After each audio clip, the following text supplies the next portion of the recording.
मंडळी, ठरलं तर मग या मालिकेचा आजचा म्हणजेच 30 डिसेंबरचा रिव्ह्यू तुम्ही ऐकत आहात. बापरे प्रेक्षकांनो, बघता बघता वर्ष सरत आलंय बरं.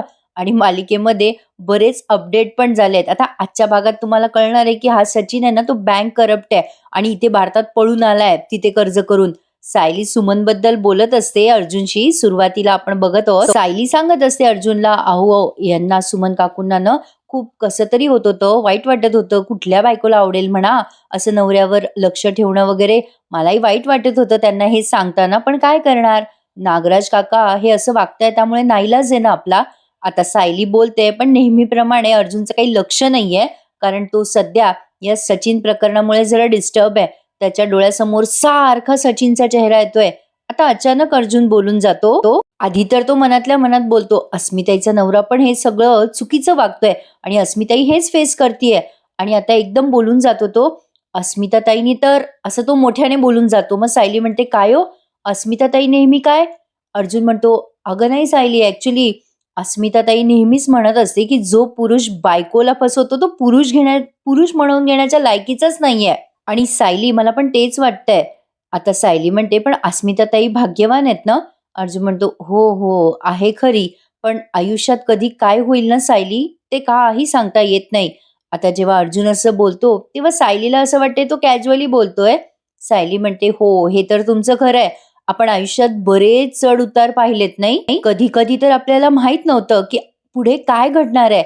अर्जुन म्हणतो, पण तू कधी हरली नाहीस सायली, जे योग्य होतं तू तेच केलंस. तुला माहित असायचं केव्हा काय करायचं आणि केव्हा काय नाही.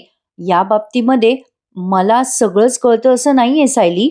सायली म्हणते, असं का बोलत आहात तुम्ही, काय झालं? नाही म्हणजे तुम्ही तर नेहमी योग्य तेच वागता ना, योग्य तेच करता. आता अर्जुन मनातल्या मनात विचार करायला लागतो, बायको मी तुला सचिन बद्दल काही सांगत नाहीये, मी हे बरोबर करतोय का चुकीचं करतोय. अर्जुन मनातच असा विचार करतोय, त्याला असं कोंडल्यासारखं होतंय की तो सायलीपासून हे लपवतोय म्हणून. सायली म्हणते, काय झालं, गप्प का बसलायत तुम्ही? कळतंय म्हणा मला, वर्ष सरता सरता सगळेच हळवे होतात, झालेल्या गोष्टींचा आढावा घेतात, तुमचं असंच झालंय का? अर्जुन विषय टाळून म्हणतो, अगं हो कदाचित, जाऊ दे सायली, आपण झोपूयात, उद्या लवकर निघायचंय ना आपल्याला. सायली म्हणते, हो. आता पुढचा सीन घेतलाय सचिनचा. सचिन प्रचंड डिस्टर्ब झालाय. काल आपण पाहिलं होतं त्याने साक्षीचा फोटो, म्हणजे सॅमचा, म्हणजे साक्षीचा फोटो पाहिलाय त्याने अर्जुनच्या फाईलमध्ये. तो विचार करतोय, अर्जुनच्या फाईलमध्ये सॅमचा फोटो कसं काय आला, सॅमचं आणि अर्जुनचं काय कनेक्शन आहे. परत एकदा स्टडी रूम मध्ये काहीतरी निमित्त करून ती फाईल चेक करायला हवी, असं सचिन मनाशीच ठरवतोय. आता यापुढचा सीन त्यांनी सुभेदारांचाच घेतलाय घरचा. आता ही अस्मिता म्हणत असते कल्पनाताई आणि प्रतापरावांना, गेट टुगेदर, मस्त आयडिया आहे, आपण सुमन काकूंना पण बोलूयात, मस्तपैकी धमाल करूयात. तसंही मी घरी बसून बसून आता बोर झाली आहे. मग तेवढ्यात तिथे अर्जुन येतो आणि म्हणतो, बोर व्हायला काय झालं अस्मिताई तुला? अस्मिता म्हणते, अरे अर्जुन, तुम्ही सगळे कामाला निघून जाता, सचिन पण बिझी असतो, गेट टुगेदर ठरवलं तर माझा वेळ चांगला जाईल ना. अर्जुन म्हणतो, अच्छा, बायकोने सांगितलं वाटतं माझ्या तुला गेट टुगेदर बद्दल. अस्मिता म्हणते, हो तर. प्रतापराव म्हणतात, चला बरं पोरांनो, आता तुम्ही तयारीला लागा त्या गेट टुगेदरच्या. सचिन येतो तेवढ्यात आणि म्हणतात, अरे वा, काय चाललंय? कल्पनाताई म्हणतात, अरे काही नाही बाबा सचिन, घरातल्या घरात एक गेट टुगेदर करायचं ठरवतोय आम्ही. सायलीचं असं म्हणणं आहे, या वर्षात जे जे चांगलं घडलंय ना त्या गोष्टींसाठी सेलिब्रेट करायचं. सचिन म्हणतो, मस्त आहे की, आपण थीम पार्टी वगैरे केली तर. अर्जुनला ना खूप राग येत असतो बरं का प्रेक्षकांनो सचिनचा. तो समोर येऊन बसला की त्याची तळाची आग मस्तकाला जात असते, कारण हा असा येऊन बसतो सगळ्यांमध्ये अगदी निर्लज्जासारखा. ते बहुतेक तरी अर्जुनला खटकतंय सारखं. तो नेहमी त्याच्याकडे रागाने बघतानाच दाखवतायत. अस्मिता सहज म्हणते, ए आपण थीम पार्टीच करूयात. मग आता यांचं डिस्कशन सुरू असतं. प्रतापराव म्हणत असतात, नाही रे बाबा नाही, आपण ना वेगवेगळ्या अशा थीम ठेवूयात. म्हणजे आता त्यांचं असं सहज डिस्कशन दाखवलं, तेवढ्यात सायलीचं लक्ष जातं अश्विनकडे. अश्विन येतो तिथे आणि तिथे टेबलावर बिचारा एकटाच बसतो. असं असतं बरं का प्रेक्षकांनो, वाईट लोकांच्या संगतीत राहिलं ना की माणूस असं एकटं पडतं कधी कधी. असो, पण आता सायली ते नोटीस करते आणि तिथे समोर असलेली खीर त्या अश्विनसाठी घेऊन जाते. सायली खूप हुशार आहे हा प्रेक्षकांनो, तिने आज असली सिच्युएशन फिरवली आहे ना. आज या सायलीचं वाक्चातुर्य तुम्ही बघाल ना, अमेझिंग दाखवलंय बरं का प्रेक्षकांनो. तसा आजचा एपिसोड पण छान आहे. आता सायली अश्विनला म्हणते, अश्विन भाऊजी शेवयांची खीर केली आहे, थोडीशी खाऊन बघा ना. अश्विन ती खीर खातो बर का. सायली विचारते, कशी झाली अश्विन भाऊजी खीर? अश्विन खाल्ल्यावर म्हणतो, छान झाली आहे. सायली मग हळूहळू अश्विनशी गप्पा मारायला लागते आणि म्हणते, अश्विन भाऊजी, आई आणि मी असा विचार करत होतो की रविराज काकांच्या घरच्यांना इथे जेवायला बोलूयात वर्षा अखेरीस. म्हणजे नवीन वर्षाकडनं नवीन अपेक्षा आहेत ना भाऊजी. सगळ्यांनी मिळून आपण हे नवीन वर्ष साजरं करूया. छोटंसं गेट टुगेदर. तुम्ही असाल ना भाऊजी? अश्विन म्हणतो, नको, माझं काय काम आहे तिकडे.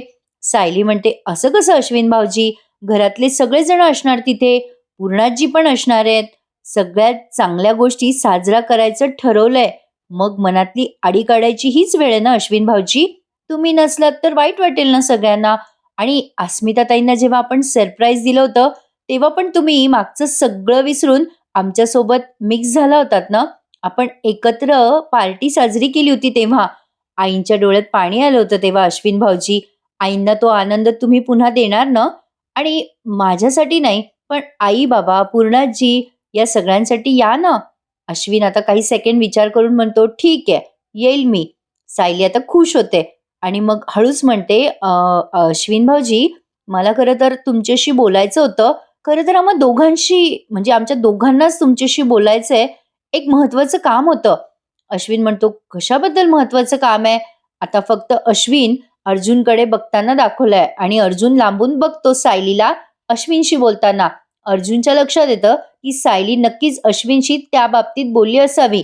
फक्त एकमेकांना ते खाणाखुणा करतात आणि डायरेक्ट त्यांनी पुढचा सीन घेतलाय की अश्विन अर्जुन आणि सायलीच्या बेडरूम मध्ये दिसेल आपल्याला. कसं आहे ना प्रेक्षकांनो, काही काही वेळेला तुम्हाला काही सीन बोर वाटतील, पण आता ही डेली सोप आहे त्यामुळे त्यांना सगळं डिटेल मध्ये तर दाखवावंच लागेल ना. एका दिवसात मालिका कशी बरं संपेल. आता त्यांनी हे सगळं स्टेप बाय स्टेप छान दाखवलंय. आता ते अश्विनला मनवतात आणि विश्वासात घेतात. आणि हा जो सीन आहे ना यांचा बेडरूम मधला, आता याच सीनचं मी कौतुक करत होते मगाशी. सायलीने बघा कशी गोष्ट फिरवली आहे. अर्जुनच्या बेडरूम मध्ये हे तिघे जण आहेत. आता अश्विन म्हणतो, दादा काय बोलायचं लवकर बोल, माझी पण महत्वाची कामे पेंडिंग आहेत. अर्जुन म्हणतो, हे बघ अश्विन, जरा सेन्सिटिव्ह केस आहे आणि सेन्सिटिव्ह केस असल्यामुळेच कोणाला हे कळायला नकोय आणि म्हणूनच आम्हाला घरातल्या डॉक्टरला इन्व्हॉल्व करावं लागतंय. अश्विन म्हणतो, म्हणजे काय? आता अर्जुन सांगतो की अश्विन, तुला आठवतं ना, आपल्याला 1.5 वर्षापूर्वी प्रतिमात्याची बॉडी सापडली होती जी फेक होती आणि त्यावेळेला बॉडीचा आणि तन्वीचा DNA मॅच झाला होता. हे आठवतं ना तुला? अश्विन म्हणतो, हो हो, हे झालं होतं खरं. आणि प्रतिमात्या परत आल्यानंतर सगळ्यांना प्रश्न पण पडला होता की ती डेड बॉडी मग कोणाची होती. सायली म्हणते, तेव्हा आपल्याला लक्षात आलं नव्हतं भाऊजी, पण आता कळतंय की बऱ्याच गोष्टी संशयास्पद होत्या तेव्हा. अर्जुन म्हणतो, तेव्हाच्या हॉस्पिटलच्या पेपरमध्ये खूप लूप फॉल्स होते आणि DNA टेस्ट कशी मॅच झाली काय नाही हे काही कळलं नाहीये तेव्हा. आणि त्यातनं हॉस्पिटलमधलं कोणीतरी इन्व्हॉल्व आहे अशी आम्हाला शंका आहे. कोणीतरी हे सगळं प्लॅनिंग करून मुद्दाम करतंय असं आम्हाला वाटतंय. अश्विन म्हणतो, कोणीतरी मुद्दाम का प्रतिमातेची डेड बॉडी दाखवेल आपल्याला? म्हणजे हे सगळं कोणी का करत असेल? सायली म्हणते, हे सगळं महिपत करूच शकतो भाऊजी. त्या महिपत शिकरेला भीती वाटली असेल की रविराज काका या अपघाताच्या मुळाशी जाऊ शकतात आणि हा शोध इथेच संपवावा म्हणून त्याने प्रतिमात्या गेल्याचं भासवलं असावं. अश्विन म्हणतो, हो आहे, पॉइंट आहे तुमच्या बोलण्यामध्ये. सायली म्हणते, भाऊजी, आम्हाला हे सगळं शोधायचंय, याच्या मुळाशी जाण्यासाठीच तुमची मदत हवी आहे. अर्जुन म्हणतो, अश्विन, तू हेल्प करशील का आम्हाला? आता अश्विन काही सेकंड विचार करत म्हणतो, हे बघ दादा, आपल्यामध्ये कितीही पर्सनल प्रॉब्लेम असू दे, पण रविराज काकांच्या बाबतीत जर एवढी मोठी कॉन्स्परन्सी झाली असेल तर मीही गप्प बसणार नाही. मी नक्कीच तुम्हाला मदत करायला तयार आहे. जेव्हा अश्विन होकार देतोय मदत करायला तेव्हा या सायली आणि अर्जुनचा जीव भांड्यात पडला. म्हणजे दोघं हुश्य फील करतात असे एकमेकांकडे बघून की चला आता आपलं काम नक्की होईल. आता अश्विन तिकडे अर्जुन सायलीच्या बेडरूम मध्ये म्हटल्यावर प्रिया कशी गप्प बसेल. आता विमलताई सांगत असतात कल्पनाताईंना, ताई मी ना अस्मिताताईंना दूध देऊन येते त्यांच्या खोलीत. कल्पनाताई म्हणतात, हो दे, पण अश्विन खाली आला ना की त्याला विचार कॉफी प्यायची का, तो हो पण म्हणू शकतो ग विमल. विमल म्हणते, हो मला पण तेच वाटतंय. सायली ताईने दिलेली खीर त्यांनी खाल्ली, मग कॉफी तर पितीलच, मी देऊन येते. आता हे वाक्य ऐकलं प्रियाने.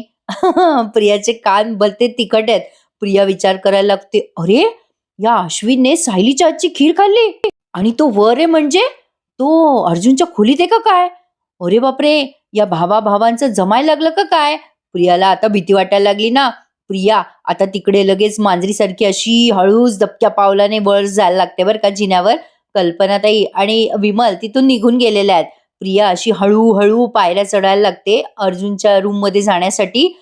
आता अर्जुन सायलीचा सीन पुन्हा दाखवलाय. प्रिया वाकून बघत असते यांच्या खोलीमध्ये. अर्जुन आता अश्विनला म्हणतो, "थँक रे अश्विन, पण तू तुझा विचार बदलणार नाहीस ना?" प्रिया बघा अशी वाकून बघत असते आणि ऐकायचा प्रयत्न करत असते. अश्विन म्हणतो अर्जुनला, "दादा हा काय प्रश्न विचारतोयस तू?"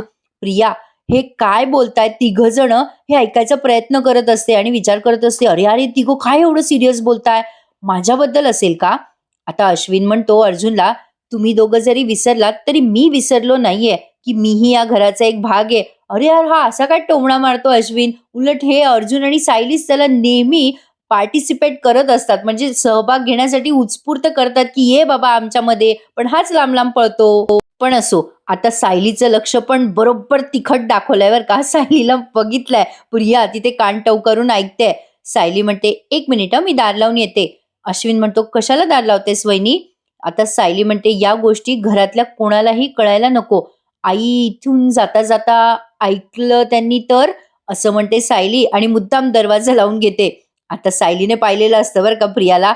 आता प्रिया बघते सायलीने दरवाजा लावलाय. आता प्रियाची तगमग अजून वाढते ना. प्रियाला वाटतं, "अरे, हिने दार का लावलं असेल आता?" सायली दरवाजा लावते आणि आता अर्जुन आणि अश्विन मधलं बोलणं पुन्हा कंटिन्यू दाखवलंय त्यांनी. अर्जुन म्हणत असतो अश्विनला, "हे बघ रे अश्विन, आपल्या हाताला काही कॉन्क्रीट लागेपर्यंत आपल्याला हे सिक्रेट ठेवायचंय बरं का.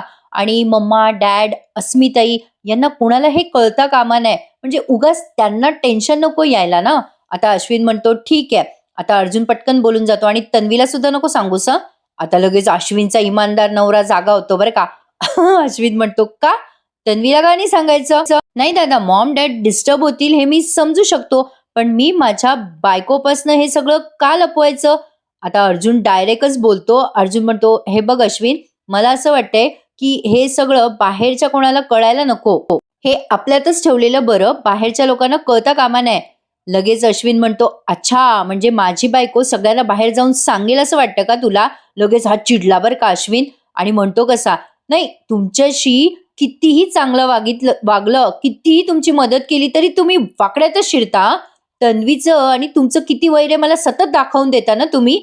अर्जुन म्हणतो, "नाही रे बाबा अश्विन, असं नाहीये." अश्विन म्हणतो, असंच आहे मला माहिती आहे दादा, पण मलाही माझ्या बायकोपासून कुठलीच गोष्ट लपून ठेवायला आवडत नाही बरं." आणि याची बायको रात्रभर बाहेर राहते आणि याच्यापासून सगळं लपवते बरं का. हे मी कंसात सांगते. असो, आता सायलीच्या लक्षात येतं बरं का. आता मी म्हटलं ना तो हा सीन. आता बघा हां, अश्विन यांनाच ब्लेम करायला लागतो आणि म्हणतो, "अरे दादा, शिवाय हे सगळं तन्वीच्या आईबद्दल घडतंय आणि आपण तिला अंधारात ठेवायचं? मला हे अजिबात योग्य वाटत नाही आणि मला हे जमणार नाही हां दादा, अजिबात जमणार नाहीये. तुम्हाला काय करायचंय तुम्ही तुमचं ठरवा. मी तर तन्वीला हे सगळं सांगणार.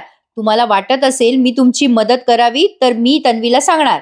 लगेच सायली पलटते बरं का आणि म्हणते, "तिच्या जीवाला धोका असेल तर भाऊजी?" अश्विन म्हणतो, "काय? तन्वीच्या जीवाला धोका?" सायली अश्विनला म्हणते, "जरा विचार करा भाऊजी. तो मृतदेह महिपतने आणला असेल आपल्या समोर, तर महिपतनेच खरा डीएनए रिपोर्ट बदलला असेल. म्हणजे त्यानेच खोटा डीएनए बदलून तो सगळा तन्वीशी मॅच झालेला डीएनए जर बनवला असेल तर? विचार करा. साक्षीला शिक्षा झाल्यावर प्रियावरचा महिपतचा हा जो राग आहे ना, तो शिगेला पोहोचला असणार आहे. आता ही साक्षी गेलीये, त्यामुळे महिपत किती चिडलेला असणार आहे याचा अंदाज आपल्याला आहेच ना भाऊजी. बघा विचार करा. आणि तसंही महिपतच्या मागावर आम्ही आहोत हे त्याला चांगलं माहिती आहे आणि त्याचा काही तुमच्यावर राग नाहीये. पण प्रिया त्याच्या बाबतीत असं काही करतीये हे जर त्या महिपतला कळलं, तर प्रियाचा जीव घ्यायचा तो प्रयत्न नक्की करणार हां भाऊजी. आणि तुम्हाला असं वाटतंय का प्रियाचा जीव जावा?" अश्विन म्हणतो, "नाही नाही वहिनी, अजिबात नाही." सायली म्हणते, "म्हणूनच मी सांगते की प्रियाला या सगळ्यापासून दूर ठेवा अश्विन भाऊजी. काय आहे ना, म्हणजे मला प्रियाचं वागणं पटत नाही. मला राग येतो तिचा, पण तरी मला तिचा जीव जावा असं नाही वाटत. अजिबात नाही." अश्विन म्हणतो, "अरे हो वहिनी, बरोबर आहे तुझं. मला तुझं बोलणं पटतंय." बघितलं का प्रेक्षकांनो, सायली कशी हुशार आहे. ते म्हणतात ना, सीधी उंगली से घी नहीं निकलता तो टेढ़ी करनी पडती है उंगली. तसं काहीतरी सायलीने अश्विनच्या बाबतीत केलं. मला फार आवडला हा सीन. आता लगेच अश्विन म्हणतो, "बरोबर आहे तुझं वहिनी. तन्वीमुळेच ती साक्षी जेलमध्ये गेली आहे हे तर महिपतला वाटतच असणार आहे. नको, नको तन्वीला यात इन्व्हॉल्व न केलेलंच बरं. सायलीची आयडिया वर्क झाली आहे." आता अश्विन म्हणतो, "मी तन्वीला यातलं काहीच सांगणार नाही वहिनी. मला नक्की तुम्हाला काय मदत करायची आहे सांगा बरं?" अर्जुन म्हणतो, "हो, सांगतो. सगळं सांगतो. हे बघ अश्विन, आपल्याला ती डेड बॉडी हॉस्पिटलमधनं मिळाली होती. जी काही गडबड झाली होती ना अश्विन, ती गडबड तिथून म्हणजे हॉस्पिटलमधून झाली आहे. तिकडचंच कोणीतरी स्टाफ यात नक्की इन्व्हॉल्व असणार आहे. हे बघ, मी तुला पोस्टमार्टम रिपोर्ट दाखवतो." आता अर्जुन या अश्विनला ते रिपोर्ट वगैरे दाखवतो. आता ते यांचं पुढचं बोलणं आपल्याला ऐकवलेलं नाहीये. आता अर्जुन फक्त असे तोंड हलवताना, ओठ हलवताना दाखवलाय आणि जे काही त्या पोस्टमॉर्टममध्ये माहिती आहे, ती सगळी माहिती अश्विनला मेडिकल माहिती व्हॉटएव्हर, ती सगळी माहिती अर्जुनने अश्विनला पुरवली आहे. आवडतोय का प्रेक्षकांनो रिव्ह्यू ऐकायला? मग रिव्ह्यूला नक्की लाईक करा. हा रिव्ह्यू तुम्ही ऐकत आहात रिव्ह्यू विथ मी अनघा या तुमच्या लाडक्या चॅनलवरती. चॅनलला सबस्क्राईब आवर्जून करा. आता अश्विनला जी काही परिस्थिती आहे ती कळली आहे. तो पोस्टमार्टम रिपोर्ट त्याने चेक केला. आता अर्जुन सायली फक्त ओठ हलवताना दाखवलेत या सीनमध्ये. आणि यापुढचा जो सीन आहे ना, तो घेतलाय त्यांनी प्रियाचा. प्रिया आता यांचं बोलणं ऐकते बरं का, म्हणजे ऐकते म्हणजे दाराशी येऊन उभी राहते, पण दरवाजा लावल्यामुळे हिला काही बोलणं ऐकूच येईना. प्रियाची तगमग प्रचंड वाढलेली असते. प्रिया विचार करायला लागते, अरे यार हे तिघं काय बोलताय, ऐकू पण येत नाहीये मला. दार बंद केल्यावर तर काहीच ऐकू येत नाहीये. आता मला कसं कळणार हे दोघे जण अश्विनला घोळ्यात घेऊन नक्की काय प्लॅन करतायत ते? प्रियाला शेवटपर्यंत कळलेलं नाहीये बरं का, आणि अश्विनने पण तिला घुमवलंय आहे. आता पुढच्या सीन मध्ये ते त्यांनी दाखवलंय. छान दाखवलाय आजचा भाग सुद्धा. अगदी सिक्वली दाखवतायत ते. या पुढच्या सीन मध्ये आपण बघतोय की अस्मिता सचिनला खूप उत्साहाने आणि आनंदाने सांगत असते, "बघ ना अरे सचिन, किती छान आहेत ना ही झबली टोपरी." अरे पूर्णाजीने सांगितलंय की सगळी सगळी जी झबली टोपरी आहे ना, ती तिच्या साडीपासून शिवणार आहे. आपल्या बाळासाठी सगळे कपडे असे मऊ असले पाहिजे ना. आता सचिन म्हणतो, "हो छान, नाईस." त्याचं काही लक्ष नसतं बरं का अस्मिताच्या बोलण्याकडे. अस्मिता म्हणत असते, "अरे बघ ना, पूर्णाजी माई आजीकडे आहे आता आणि आपल्याच बाळाचा विचार करते." सचिन फोनकडे बघत असतो सारखा. अस्मिता म्हणते, "काय रे सचिन, तू बघतच नाहीये, तुझं कुठे लक्ष आहे?" आता तेवढ्यात या सचिनचा फोन खणाणलाय म्हणजे वाजलाय. आता सचिन म्हणतो, "ए अस्मी, अगं मी जरा फोन घेऊन येतो, आलोच हं बाहेर, बाहेरून आत्ता येतो." अस्मिता म्हणते, "अरे इथेच घे ना फोन, अरे सगळ्या घरामध्ये रेंज येते, माझ्या खोलीत सुद्धा." सचिन म्हणतो, "अगं जरा चालत चालत बोलतो ना फोनवरती, तेवढाच माझं वॉक होईल, आलो आलो." असं म्हणून हा निघून जातो बाहेर. मग आजपासून बसू नये म्हणून चालतो असं तो अस्मिताला म्हणतो. अस्मिताला ते खटकतं, पण तरी ती दुर्लक्ष करते त्या गोष्टीकडे. सचिन आता बाहेर आलाय बरं का, आणि फोनवर बोलतोय. आता तिकडनं फक्त आवाज ऐकवलाय आपल्याला एका माणसाचा. सचिन म्हणत असतो, "अरे हा रे, हॅलो, मी तुला कॉल करणारच होतो." तिकडनं आवाज येतो, "कधी कॉल करणार होता रे? तू माझे पैसे दिलेले नाहीयेस आणि बँकेचे इन्स्टॉलमेंट पण भरलेले नाहीये." सचिन म्हणतो, "अरे हो रे बाबा, मी लवकरच करेल सगळं पेमेंट." आता तो तिकडनं एक माणूस म्हणतो, "कधी पेमेंट करणार आहेस रे तू? तुझे बँक अकाउंट फ्रीज झाल्यावर?" आता सचिन मनात विचार करतो, नाहीतरी त्याचा सगळा खणखणाटच आहे म्हणा. आता तिकडनं तो माणूस म्हणतो, "काय बोललास रे?" सचिन म्हणतो, "अरे नाही रे यार, काही नाही. हे बघ मी पैशांची लवकरात लवकर व्यवस्था करतो आणि देतो तुझे पैसे." सचिनला आता तिकडनं तो माणूस म्हणतोय, की "ए रे बाबा सचिन, अरे तुझे खाण्यापिण्याचे वांदे झाले म्हणून तू भारतात आलायस. तू सगळ्यांचे पैसे परत नाही केले ना सचिन, तर तुला जेलची हवा खावी लागेल बरं." सचिन म्हणतो, "अरे इकडे माझं चांगलं इन्कम सुरू होतंय. म्हणजे रिपेमेंटची अमाउंट आहे थोडी जास्त, पण मी तुला काही करून हळू पैसे परत करेल. प्रॉमिस अरे प्रॉमिस." तिकडनं तो माणूस म्हणतो, "या तुझ्या प्रॉमिसला जाग रे बाबा, म्हणजे झालं. चल ठेवतो फोन." सचिन आता ओके ओके म्हणतो, पण त्याला सॉलिड टेन्शन आलंय. सचिन चांगलाच आगाऊ माणूस दिसतोय हा प्रेक्षकांनो. आपण कॅरेक्टर बद्दल बोलतोय मालिकेच्या. असो, आता इकडे अश्विन काहीतरी कामात असतो तेव्हा ही पालगली गोडगोड बोलायला लागते प्रिया त्याच्याशी. प्रिया म्हणते, "अश्विन, अरे खाली किचन मध्ये गेले ना तेव्हा किचन रिकामं होतं अरे. सगळ्यांचाच नाश्ता झाला होता. म्हटलं तुझ्यासाठी छान उपमा करूयात. अरे बघ ना अश्विन, तुझ्यासाठी गरमागरम उपमा केलाय. कॉफी पण घेऊन आले तुझ्यासाठी." उपम्यापेक्षा जास्ती मला ते पोहेच दिसताय. असो, आता अश्विन म्हणतो, "ठेव तिकडे बाजूला." प्रिया म्हणते, "असं काय करतो अरे अश्विन, गरम गरम आहे तर खाऊन घे ना." "नाही मान्य आहे मला, माझ्या हाताला तुझ्या किंवा माझ्या आईच्या हातासारखी चव नाहीये, पण म्हणतात ना, की काही गोष्टी प्रेमाने केल्या तर त्याची चव छान छान येते. खा ना रे, ए अश्विन खाऊन बघ ना. अश्विन म्हणतो, "तुला सांगितलं ना तिथे बाजूला ठेव, मी खाईल नंतर, मी कामात आहे सध्या." प्रियाला राग येतो बरं का, पण तरी ठेवते. आता काय आलिया म्हणजे गोड-गोड बोलायचं तिला गरजच आहे अश्विनची. आता म्हणते कशी बघा, "काय रे अश्विन, आजकाल फार बिझी असतोस. माझ्या वाट्याला फारसं येत पण नाहीस तू. मगाशी तुला शोधायला हॉलमध्ये गेले, तेव्हा विमल म्हणाली की तू अर्जुनच्या खोलीत आहेस म्हणून." अश्विन आता रागाने बघतो बरं का तिच्याकडे. अश्विनला कळलंय की हिला काय माहिती हवी आहे. आता प्रिया म्हणते, "अरे नाही, मला टेन्शन आलं अरे अश्विन. म्हणजे अर्जुन तुला काही वेडं-वाकडं तर बोलला नाही ना?" अश्विन म्हणतो, "नाही, काही नाही बोलला." प्रिया म्हणते, "अच्छा, गप्पा मारत होतात का मग? अरे नाही, म्हणजे तुझं आणि अर्जुनचं बॉन्डिंग पूर्वीसारखं झालं तर माझी काही हरकत नाहीये अरे. मला काय प्रॉब्लेम असणार? नाही, ते माझ्याशी कसंही वागू देत, पण तुम्हा दोघा भावंडाचं नातं टिकायला हवं. पण काय रे अश्विन, काय गप्पा मारत होतात तुम्ही?" अश्विन म्हणतो, "काही एवढं महत्वाचं नाहीये." अश्विन काही हिला सांगत नाही बरं का. टाकास तूर लागू देत नाही. पण प्रिया बघा ना कशी प्रयत्न करते. "अरे जाऊ दे रे अश्विन, नका का महत्वाचं असे ना. अरे पण काय काय म्हणत काय होता अर्जुन तुला? काय काय बोलला? सायली पण होती का तिथे?" किती खोदून-खोदून विचारते बघा ना. सायली काहीतरी म्हणाली असेल ना, तुला काय म्हणत होते ते? अश्विन म्हणतो, "घरात गेट टुगेदर करायचं ठरलंय. सगळ्यांनी आनंदात एकत्र मिळून ते वर्ष साजरं करायचंय. यापेक्षा डिटेल मी तुला काही सांगू शकत नाही." असं म्हणून अश्विन निघून जातो तिथून. प्रियाला आलं ना टेन्शन. प्रिया विचार करते, "हां, अश्विन उडवाउडवीची उत्तरं देतोय. म्हणजे हे तिघं मिळून काहीतरी प्लॅनिंग करतायत तर. काय असेल यांचं प्लॅन?" प्रियाला आता आलं ना टेन्शन. म्हणून म्हणलं मगाशी आता या सायलीची आयडिया वर्क झाली हां प्रेक्षकांनो. तिने अश्विनला चांगलं गोळ्यात घेतलंय. त्यामुळे अश्विन आता तन्वीला म्हणजेच प्रियाला काही सांगणार नाहीये. आजचा हा भाग इथेच पुढच्या प्रोमोत दाखवलंय चैतन्य, अर्जुन आणि सायली तिघे मिळून ते सगळे रिपोर्ट चेक करत असतात. चैतन्य म्हणतो, "आपल्याकडचे रिपोर्ट आणि हे मॅच नाही होते."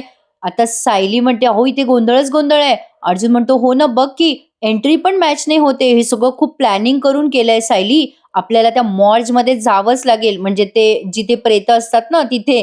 आणि अर्जुन म्हणतो, "खोटी डेड बॉडी अरेंज करणाऱ्या या माणसाचा 22 वर्षापूर्वी प्रतिमा हत्याच्या अपघाताशी नक्कीच संबंध असणार." आता तिथे गेल्यावर त्यांना सीसीटीव्ही फुटेज मिळतंय.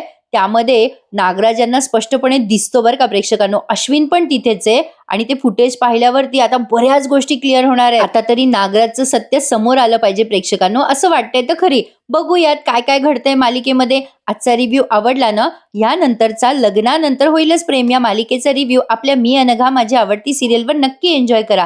ती मालिका पण खूप छान दाखवताय. चला तर मंडळी, भेटूयात उद्या पुन्हा एकदा आपल्या याच चॅनलवरती. ठरलं तर मग या मालिकेचा इंटरेस्टिंग रिव्ह्यू सोबत. तोपर्यंत काळजी घ्या स्वतःची. भयंकर थंडी पडते ना, आमच्याकडे तर खूप थंडी आहे. तुमच्याकडे पण अशीच थंडी आहे का? मला कमेंटमध्ये नक्की कळवा.